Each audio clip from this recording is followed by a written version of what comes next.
जितेंद्र कुमार जी, जिंद हरियाणा से। राधे राधे महाराज जी। महाराज जी, आप कहते हो कि अहंकार को मिटा दो तभी ईश्वर की प्राप्ति होगी। जिस मैं को मिटाने की बात हो रही है वो तो अपने आप को बचाने के लिए आध्यात्मिक साधना करता है, तो अंत में जो मिटा उसे मिटाने वाला कौन था? क्या कहना चाहते हो?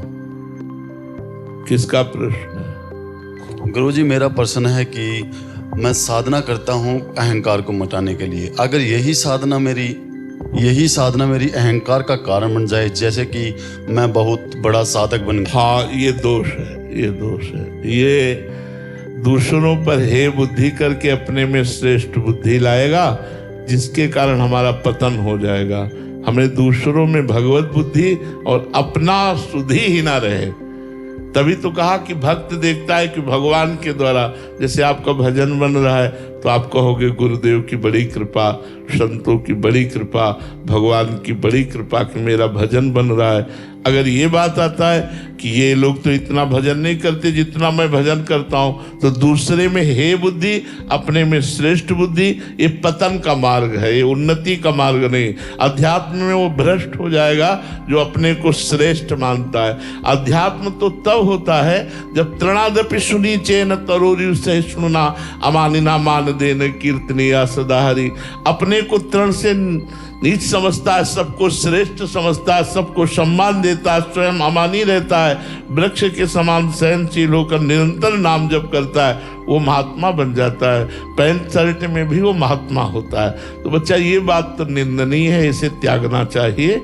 ये त्यागने से ही आध्यात्मिक की ऊंचाई पर चढ़ा जा सकता है। समझ पाए आप जी?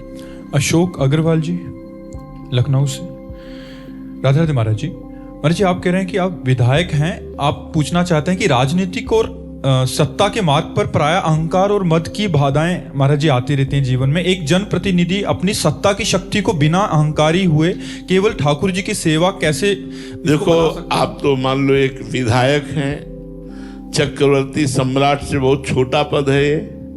वो जो बादशाह होता है वो थे अम्बरीश जी। अन्य पूरे संपूर्ण भारत के नहीं, विश्व के वो राजा थे। चक्रवर्ती कहते हैं जहां से सूर्य उदय होता है, जहां से अस्त होता है। सम्राट थे और भगवान के अनन्य दैन्य भक्त थे। कितने ऐसे सम्राट हमारे इतिहास में हुए जो भगवान के भक्त हुए, दैन्य हुए। आप प्रजा के स्वामी नहीं हैं। आप जब धैर्य पूर्वक देखिए तो आप प्रजा के सेवक हैं।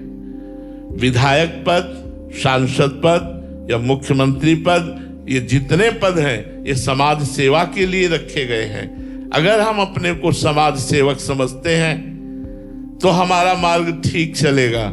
अगर समाज का स्वामी समझते हैं तो हमारा मार्ग गलत हो जाएगा। आप स्वामी नहीं हो, स्वामी तो भगवान हैं, आप सेवक हो। अगर सेवक बन करके आप समाज की सेवा करें तो विधायक पद आपको अभिमान रहित करके भगवान के मार्ग में आगे बढ़ा देगा। सबकी सेवा करना, जितना क्षेत्र आपके अंतर्गत आता है विधायक में, उतने क्षेत्र को आप विचार पूर्वक सोचते रहिए, कैसे मैं गरीबों को सुख पहुंचाऊं, कैसे लोगों को अनुकूलता प्रदान करूं। मैं एक सेवक हूं। भारत को एक ऐसे नागरिक की आवश्यकता है जो दूसरों को सुख पहुंचावे, वो चाहे विधायक हो चाहे सांसद हो। जब स्वसुख वांछा का त्याग करके समाज सुख के लिए सोचा जाता है तो वही भजन बन जाता है, और जब स्वसुख वांछा शोषण किया जाता है तो वही हमारे दुर्गति का कारण बन जाता है। यदि हम नाम जप करें और अपने को समाज सेवक समझें तो हमें लगता है फिर गर्व नहीं छुएगा आपको। फिर आप भगवान की भक्ति से युक्त होकर के, यही आपकी भगवान की पूजा बन जाएगी और इसी पूजा से भगवान प्रसन्न हो जाएंगे। समाज की सेवा का बहुत बढ़िया अवसर मिला है। आप हजारों गरीबों को सपोर्ट कर सकते हैं, हजारों समस्याओं का समाधान कर सकते हैं, क्योंकि आप सरकारी पद पर हैं। आप उस पद का सदुपयोग कीजिए और ये सोचते रहिए कि मैं तो सेवक हूँ, स्वामी नहीं। स्वामी तो भगवान है, मैं सेवक हूं, समाज का सेवक हूं। हम भी समाज के सेवक हैं, हम भी समाज आध्यात्मिक सेवा हम भी कर रहे हैं। सबको नमस्कार करके हमारे जो अध्यात्म की संपत्ति मिली है वो सबको बांट रहे हैं, और उसमें जो जो ग्रहण कर रहे हैं वो सुख का अनुभव कर रहे हैं, जो त्याग रहे हैं वो दुख का अनुभव कर रहे हैं। तनिष अरोड़ा जी, होशियारपुर से। महाराज जी, आपके चरणों में कोटि कोटि प्रणाम। गुरुदेव, आपका सत्संग सुनकर पता चला कि संसारिक इच्छाओं का कोई अंत नहीं है, इसलिए मैं अपनी इच्छाओं को बढ़ाना नहीं चाहता। पर जब भी मैं किसी के पास कोई चीज देखता हूं जो मेरे पास नहीं है, तो मन में आता है कि ये भी मेरे पास होता तो अच्छा होता। महाराज जी, ऐसी भावना को खत्म करने के लिए मैं क्या करूं महाराज? नाम जप करो। भगवान के नाम में बहुत बड़ी सामर्थ है। वो चाहेंगे तो पूर्ण कर देंगे, वो चाहेंगे तो समाप्त कर देंगे। नाम जप करो, भगवान चाहेंगे तो कामना की पूर्ति कर देंगे, और भगवान चाहेंगे तो कामना को शांत कर देंगे। दोनों काम भगवान मंगलमय ही करेंगे। इसलिए अगर चाहिए, देखो लोगों को चाहिए तो, पर भजन नहीं करते। करदम जी को भगवान ब्रह्मा जी ने आज्ञा करी कि सृष्टि रचना करो, तो अकेले तो सृष्टि रचना हो नहीं सकती, अब पत्नी चाहिए। तो उन्होंने पत्नी चाहिए इसलिए 10,000 वर्ष तक भजन किया। स्वयं सच्चिदानंद भगवान श्री हरि प्रकट हुए और कहा वरदान मांगो, तो उन्होंने कहा पिताश्री की आज्ञा है कि सृष्टि वृद्धि को प्राप्त हो, तो सृष्टि वृद्धि को प्राप्त हो इसलिए मुझे पत्नी चाहिए। भगवान के आंसू गिर पड़े कि 10,000 वर्ष तक तपस्या पत्नी के लिए। तो बिंदुसर तीर्थ जो बना वो अश्व से बना। भगवान ने कहा आदि सम्राट महाराज मनु की पुत्री देवहूति जी परसों आएंगी और उन्हें आप स्वीकार कर लेना। करदम जी का ब्याह हुआ, स्वयं भगवान पुत्र रूप में प्रकट हुई, कपिल भगवान के रूप में, और सांख्य शास्त्र का उपदेश करके उनका और जगत का मंगल किया। हम जो चाहें भगवान से चाहें और नाम जप करें तो या तो हमारी चाह पूर्ति हो जाएगी, और यदि वो वस्तु अमंगल करने वाली है तो उस कामना की ही शांति हो जाएगी। इसलिए हम खूब नाम जप करें। प्रताप नारायण द्विवेदी जी, लखनऊ से। महाराज जी, सत्य क्या है? प्रभु, आत्मा, ब्रह्म, हरि, ये पर्यायवाची उसी के हैं। एक सत्य के बहुत रूप से विवेचन करने वाले शास्त्र मिलेंगे, बहुत से विवेचन करने वाले संत मिलेंगे, पर वो एक सत्य है, प्रभु जो सबका स्वामी है, जो सब रूपों में है, वही परमात्मा एक सत्य। सच्चिदानंद रूपाय विश्वोत्पत्त्यादि हेतवे तापत्रय विनाशाय श्री कृष्णाय वयम नमः। सत कौन? भगवान। चिदानंद कौन? भगवान। आनंद कौन? भगवान। सच्चित आनंद, सच्चिदानंद रूपाय विश्वोत्पत्त्यादि हेतवे, विश्व की उत्पत्ति आदि का हेतु है। तापत्रय विनाशाय, तीनों तापों का नाश करने वाले कौन? श्री कृष्णाय वयम नमः। श्री कृष्ण प्रभु सत्य है, श्री राम प्रभु सत्य है, भगवान शंकर सत्य है। ये नाम उनके अलग अलग सत्य एक है, वही एक सत्य विविध रूपों में दिखाई दे रहा है, सत्य एक है।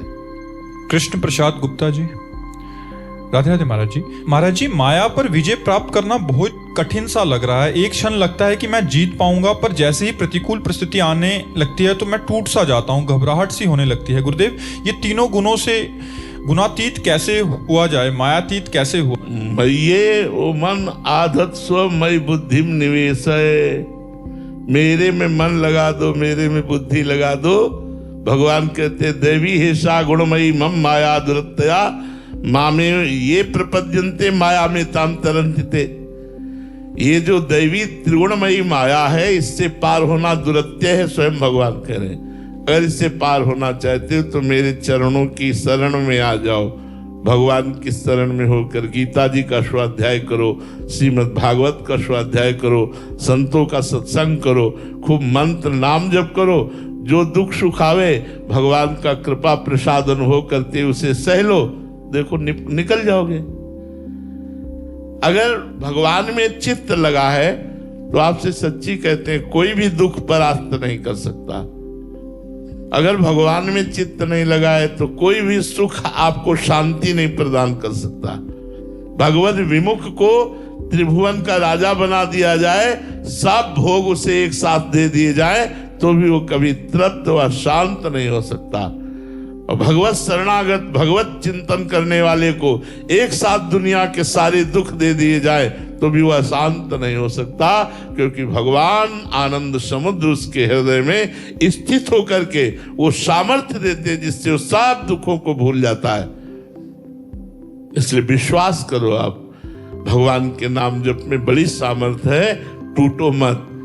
देखो, ऐसा नहीं कि हम केवल प्रवचन कर रहे हों, कैसा दुखमय जीवन है, लेकिन आपसे सच्ची कहता हूं, मुझे एक मिनट भी कभी दुख का अनुभव नहीं होने देते प्रभु। हर समय हमारा हृदय आनंदित रहता है, हम प्रसन्न रहते हैं। आप इतने सुखी नहीं होंगे जितने हम सुखी हैं। क्यों?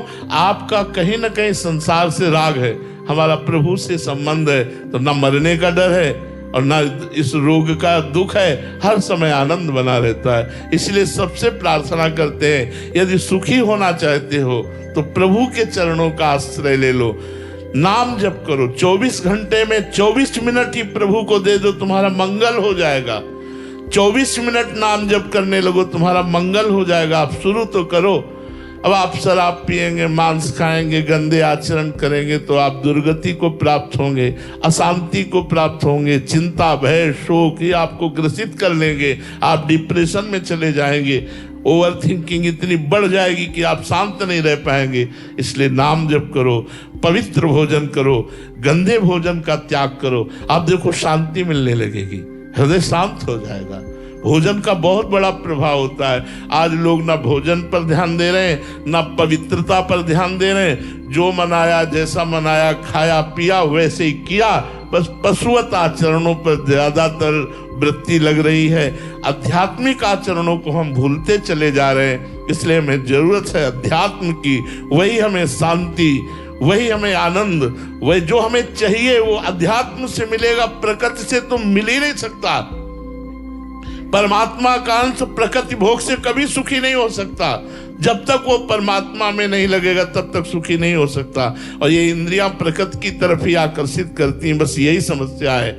इसी समस्या को सुधार लिया जाए तो माया पर विजय प्राप्त हो जाएगी, और वो है भगवान का नाम, भगवान के गुण, भगवान की लीला, चरित्रों का गायन श्रवण, भगवान के संतों का संग। इससे बहुत जल्दी लाभ मिलेगा, बहुत जल्दी लाभ मिलेगा।